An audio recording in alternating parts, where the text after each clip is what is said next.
From the Pep Radio Newsroom, we have breaking news at this hour. President Donald Trump says he is directing his government to reopen and expand Alcatraz, the notorious former prison on a hard to reach California island off San Francisco that has been closed for more than 60 years. In a post on his Truth Social site Sunday evening, Trump wrote that for too long, America has been plagued by vicious, violent, and repeat criminal offenders, the dregs of society, who will never contribute anything other than misery and suffering. When we were a more serious nation in times past, we did not hesitate to lock up the most dangerous criminals and keep them far away from anyone they could harm. That's the way it's supposed to be. I wonder why Congress didn't get that message when he had been impeached not once but twice. But I digress. That is why today he said, I am directing the Bureau of Prisons, together with the Department of Justice, FBI, and Homeland Security, to reopen a substantially enlarged and rebuilt Alcatraz to house America's most ruthless and violent offenders. Wonder if he's planning to use it as a getaway. From Melania. Anyway, Trump's directive to rebuild and reopen the long shuttered penitentiary was the latest salvo in his effort to overhaul how and where federal prisons and immigration detainees are locked up. But such a move would likely be an expensive and challenging proposition. The prison was closed in 1963 due to crumbling infrastructure and the high costs of repairing and supplying the island facility, because everything from fuel to food had to be brought by boat. Bringing the facility up to modern day standards would require massive investments at a time when the Bureau of Prisons has been shuttering prisons for similar infrastructure issues. The prison, infamously inescapable due to the strong ocean currents and cold Pacific waters that surround it, was known as the Rock and housed some of the nation's most notorious criminals, including gangster Al Capone and George Machine Gun Kelly. It has long been part of the cultural imagination and has been the subject of numerous movies, including The Rock, starring Sean Connery and Nicolas Cage. Still, in the 29 years it was open, 36 men attempted separate escapes, according to the FBI. Nearly all were caught or didn't survive the attempt. The fate of three particular inmates, John Anglin, his brother Clarence, and Frank Morris, is of some debate and was dramatized in the 1979 film Escape from Alcatraz, starring Clint Eastwood.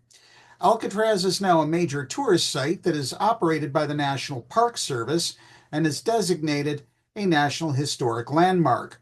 Trump, returning to the White House on Sunday night after a weekend in Florida, oh, he was probably golfing again, said he'd come up with the idea because of frustrations with radicalized judges who have insisted those being deported receive due process. So, wait a minute. So, instead of sending people who are legally here in this country on visas, which you just haphazardly revoked, instead you're now going to send them to Alcatraz, which is just the U.S. version of CCOT down in El Salvador?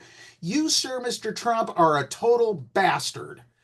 Alcatraz, he said, has long been a symbol of law and order. You know, it's got quite a history. Sure, it does. Sure, it does. It held people like Al Capone, and someday maybe it'll hold you too, sir. A spokesperson for the Bureau of Prisons said in a statement that the agency will comply with all presidential orders.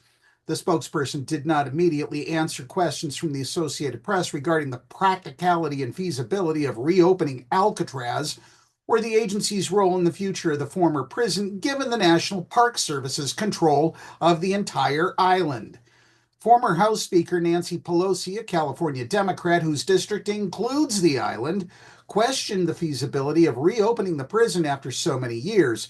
It is now a very popular national park and major tourist attraction. The president's proposal is not a serious one, she wrote on X. The island serves as a veritable time machine to a bygone era of corrections. The Bureau of Prisons currently has 16 penitentiaries performing the same high security functions as Alcatraz, including its maximum security facility in Florence, Colorado, and the U.S. Penitentiary in Terre Haute, Indiana, which is home to the federal death chamber. The order comes as Trump has been clashing with the courts as he tries to send accused gang members to a maximum security prison in El Salvador without due process. Trump has also floated the legally dubious idea of sending some federal U.S. prisoners to the terrorism confinement center known as CCOT. Boy, the news, folks, it's not getting much better. Trump has also directed the opening of a detention center at Guantanamo Bay, Cuba, to hold up to 30,000 of what he has labeled the worst criminal aliens. The Bureau of Prisons has faced myriad crises in recent years and has been subjected to increased scrutiny after Jeffrey Epstein's suicide at a federal jail in New York City in 2019.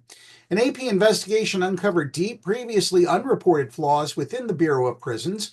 AP has been reporting this information and has disclosed widespread criminal activity by employees, dozens of escapes, chronic violence, deaths, and severe staffing shortages that have hampered responses to emergencies, including assaults and suicides. The Associated Press's investigation also exposed rampant sexual abuse at a federal women's prison in Dublin, California.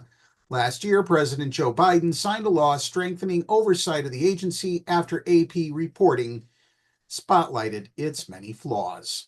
At the same time, the Bureau of Prisons is operating in a state of flux with a recently installed new director and a redefined mission that includes taking in thousands of immigration detainees at some of its prisons and jails under an agreement with the Department of Homeland Security.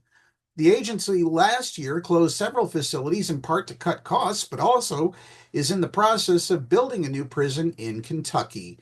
That's the breaking news story that we wanted to share. As more information becomes available on this or any other story, we'll be getting it out to you as quickly as we can. For now, we return back to our regular programming on PEP Radio, or if you're watching this on YouTube, be sure to click the subscribe button and stick around for a while. Now back to more music on PEP Radio and more programming on YouTube.